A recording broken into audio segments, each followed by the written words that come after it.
So this has been an incredibly weird day, just in terms of the weather. I'm here back in another part of town I've never been to before. No idea what the cellular network is like over here, so hopefully the live stream is coming through. I think a lot of people got a chance to see the phone call that I just published with Dr. Cameron Kyle Seidel. Most people were pretty interested to see that, to hear what he had to say. It was recorded several days ago, the 6th and 7th of April, as I indicated in the call. And, I wasn't initially going to release that. I was still trying to speak to Dr. Seidel. Always want to hold out, give somebody the benefit of the doubt that perhaps I'm misunderstanding what seems to be going on. It's really amazing. The sun just came out. When I got out of the subway, I came over here, the phone said it was like 50 degrees. And, these missions are logistically challenging because you ride the subway for 45 minutes or an hour and then you arrive kind of needing to use the men's room or something. And you can't do that. Ooh, there's not really a strong network over here. I hope the live stream is going. I can't seem to see it on my phone. So, don't have the comments yet. But a lot of people had some input on that phone call with the doctor. I mean, again, I'm not accusing him of anything. I just wanted to ask him those questions because it seemed like he was behaving in a way that didn't make a lot of sense. Most of the MDs that I speak to, they don't want to come out in public and make statements like that because, as he said, they rely on procedures and tested things and stuff that there's consensus on and everything. Doctors generally don't, do creative things. They like to try to, there we go, so it is going live. They like to play it by the book. And they don't want to make statements that can be misconstrued by the public because they can be sued and things like that. So we'll talk about that as we go. But the reason I'm over here is because I got a lot of emails from people this morning from all around the world, everywhere from Sweden to Spain to England to everywhere. People who saw this really shocking footage and imagery, drone footage of mass graves being, dug for all these, sort of blank caskets. And that was shocking to see. It's presented to us in conjunction with these statistics that thousands of people are dying. As far as what people were saying about the phone call with Dr. Cameron Kyle Seidel, he admitted in that phone call that when he said that hundreds of thousands of people were going to die, I think what he actually said was something like 40,000 and then 10 times more than that. He admitted that that was based not on his own first-hand medical knowledge or any kind of medical estimate he was making based on his experience and skill. That was from the news, he said. That was quite surprising. And some people feel that if I were nicer, he might have said some more. Listen to the whole thing again. I called the guy on the 6th because I was interested in what he was saying. I initially thought that he was presenting information that he felt was important and would be helpful to people. And I wanted to have him on to do a straight interview to talk about that. I mentioned to him that there are 100,000 viewers on Crowdsource the Truth because I thought that would be appealing to somebody who wanted to spread this information far and wide. It's very difficult when you start a YouTube channel to get it up to 10,000 subscribers right away. That is very difficult. And people will say, oh, well, he's a doctor and he's in New York and he's talking about COVID-19. What about this Dr. Andrew Kaufman? I've heard some interviews with him. He's speaking very calmly, very rationally. He's an MD, a lot of experience. He's talking about an alternative view of COVID-19, but he doesn't sound like he's reading a script. A lot of people have commented that in Cameron Kyle Seidel's own videos, there's a cadence to his speech that people feel could indicate that he's reading from a script. I don't know if he is or isn't, But I did notice a difference in the way that he spoke to me on the phone call than how he was speaking in some of his videos. Also notice that he did agree to do an interview on April 6th. He said, I'll call you tomorrow in the morning, and if you don't hear from me, text me. So I didn't hear from him. I texted him. That was maybe around 10:30. Didn't hear from him. About an hour later, I called, left him a voicemail, and he called back. People are saying, oh, why are you bothering the doctor? He called back. And a lot of people rightly point out that it's extremely difficult to get a call back from a doctor. And I mean, I would have expected that the guy would just forget about it and ignore me and not call back at all, given how busy we would anticipate an emergency room doctor at Maimonides Hospital, the new epicenter of the coronavirus outbreak, where we saw that oral surgery doctor who looked a real lot like an individual leaving the hospital. See, now it's back to when I got out of the subway, it was snowing. It's remarkably cold right now, considering the sun was out a second ago and the phone said it was 50 degrees. So the reason why I came over here is because I wanted to address, we'll talk more about Dr. Kyle in a bit. A lot of people saw this news story here. We know that David this was Hawkins from is BBC speaking about policies and products advertised by Serco that utilize the BBC, among others, to inject fake news. So we've got this report from earlier today. This is shot around the world quickly that New York is ramping up mass burials amid the coronavirus outbreak.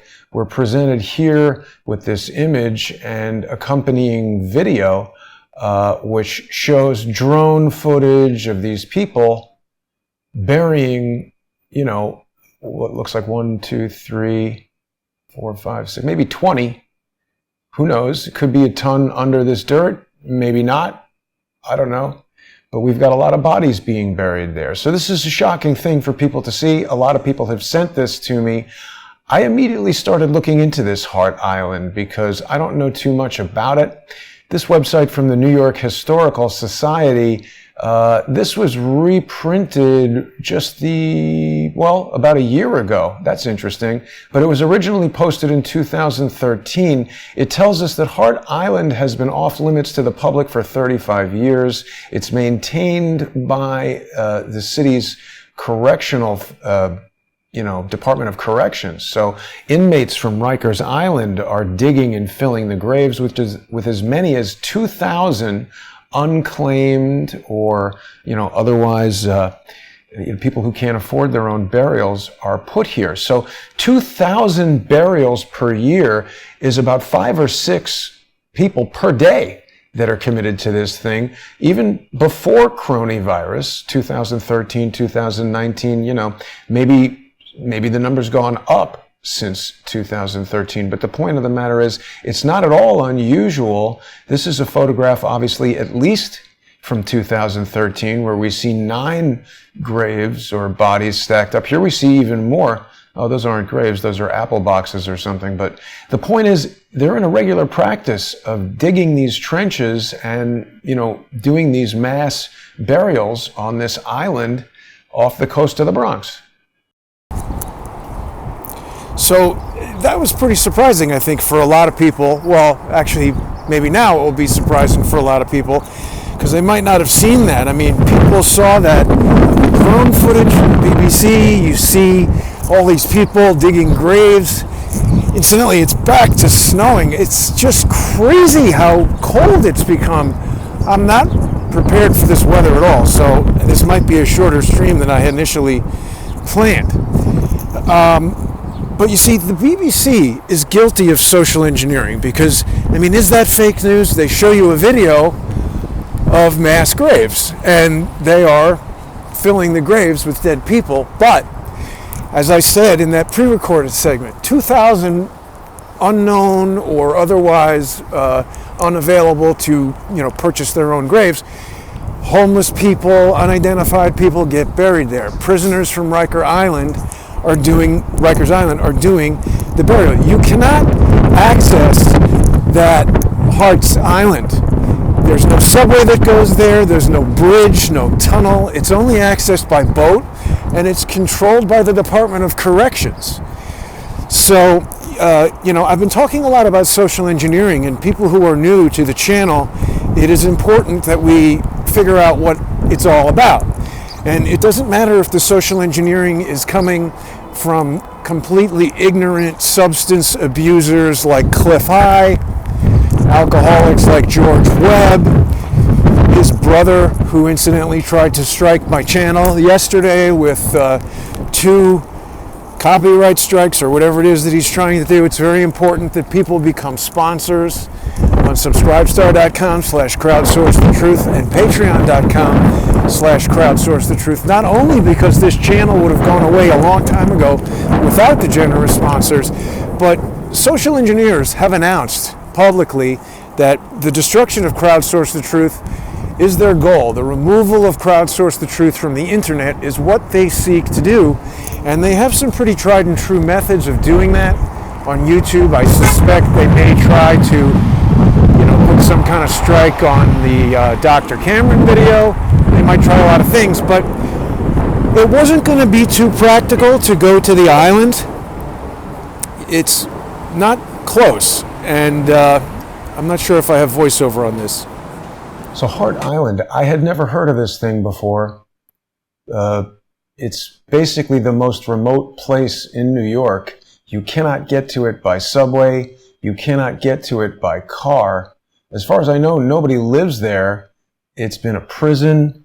It's been the location of a mental institution.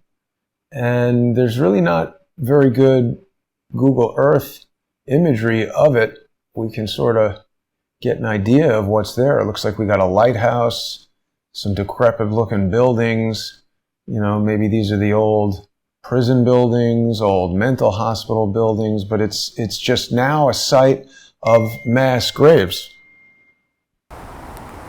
So that's a pretty sketchy place. People who were watching the Cameron Kyle Seidel video might have seen a comment from the despicable liar Cliff High. He was one of these guys who was trying to convince everybody that you should buy Bitcoin, driving up the price of Bitcoin. That guy does not seem to know anything, in my opinion.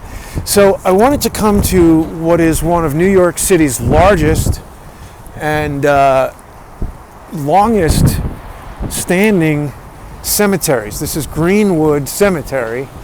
And, we would imagine if the thousands upon thousands who are dying, do people see this snow? It's April and it's snowing. If I don't get sick, that's going to be a miracle. I'm wearing the wrong kind of socks and a jacket for 50 degrees, and it's much less than that right now. This is just bizarre. Anyway, the reason why I wanted to come here is because I wanted people to just be able to see the level of activity that is going on. I think you would probably assume if there's mass graves being dug on an island off of the Bronx, that every cemetery in New York City would have to be so overloaded that there'd be no choice but to bury people on the island. Oh my God, it's freezing all of a sudden. Okay, so basically what I did was, let me just play the call. I got another phone call here for everybody. I called the president of the company that runs this cemetery, and he was very friendly. Let's hear what he had to say. Mr. Moreland? Yes. This is Jason Goodman. I'm sorry to bother you on your personal phone, but I tried calling Greenwoods and nobody was answering. Is it possible to make arrangements for a funeral now, or are you just totally overloaded with the coronavirus situation? Well, you can, but nobody's in the office today. Oh, I see. So the cemetery For an in-ground burial? Well, the cemetery's not full, right? There's this report that I just saw that they're digging mass graves in... No, that's for unidentified bodies. That's what I thought. So there's nobody there at Greenwoods today, right? Right. Today's a union holiday, and we were back and forth as to whether we were going to close completely. But we did 16 burials yesterday, and we're set up in good shape for tomorrow. So we decided to give everybody, but to let everybody have their holiday, basically. Sure. Oh, well, Passover and Easter and all that, of course. Yeah, it's actually a union holiday. Like right, if we put grave that makes diggers in sense. today, it would have been double time. Oh, I see. But they'll be in the office tomorrow. Well, quick question though: So- is 16 in a day, is that an unusually high number, or is that fairly? Oh, absolutely. Yeah. Yeah, we generally do 5 or 6. And 16 was partly, but like we had one funeral director. I'm sorry, who are you again? My name is Jason Goodman. And you're just I'm just an independent citizen who's concerned about these reports of okay. mass graves being dug. It seems like okay. No, we're fine. We're handling all the burials in a timely fashion. Cremations, we're backed up because there's just too many. To get a cremation done now, the first available spot is May 1st.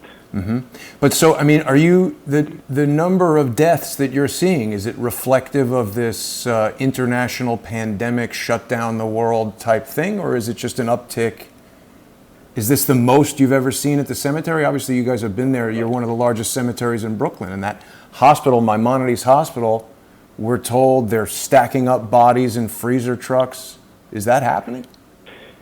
Well, we can only store what we can store. Yeah, so that's why they're at the hospitals and morgues. Yeah, it is. I mean, everything is. The cremations, we normally have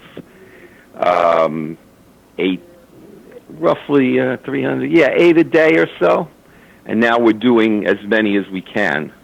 How many is as many as you can? Well, we're trying to do 20 a day. So 3 to 4 times the normal amount. Yeah. And how long has that been going on? Do you see it going up? I mean, we've heard hundreds of thousands of people are going to die. A lot of people are freaking out about this video from a drone of mass burials. They're trying to make us think thousands of people are dying a day. Well, the governor's on TV now. Yesterday's number was 777. But have you seen that many hundreds at your cemetery? Does that seem accurate to you, or does that seem high? Well, I mean, as I said, our burials are more than double, and our cremations we can't keep up with the volume. I mean, there's not enough funeral directors in New York now. We're getting calls from families saying, I called this funeral director. They said they couldn't accommodate me, so we're giving them other places to call. I mean, we don't recommend any funeral director, but we're trying to help the family. So the funeral directors are totally overwhelmed. We're all overwhelmed. Every funeral director in Manhattan, the Brooklyn, Queens is overwhelmed.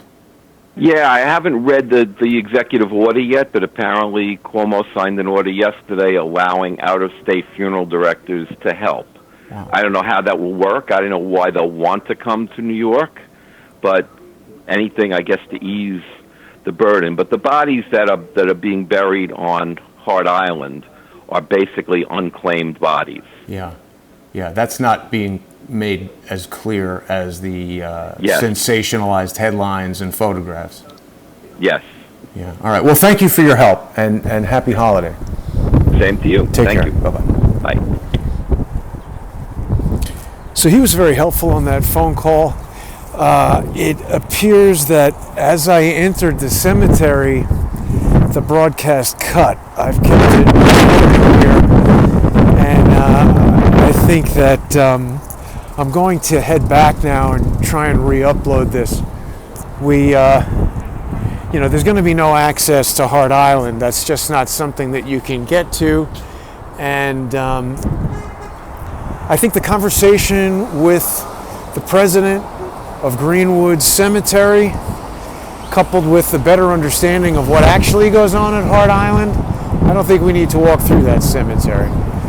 He told us on the phone they're closed today for a union holiday. I mistakenly thought that 20 was 3 times, but it's actually a little bit more than 2x the normal rate at this one particular cemetery. So again, not proof of anything. This is just evidence of what's going on around. And I want people to keep in mind, I'm not asking people to trust me. I'm not asking people to pay attention to me over somebody else. I'm just walking around, pointing a camera camera things, letting people look at what we see here. So I'm going to get back to Manhattan now, and I had to delay Discovery CSI with David Hawkins as well as John Cullen's coronavirus investigation. Both of those will be coming on later today. Join us on Patreon and Subscribestar. I'm going to go brave the subway again and head back to Manhattan. Thanks for watching, everybody. Have a great day.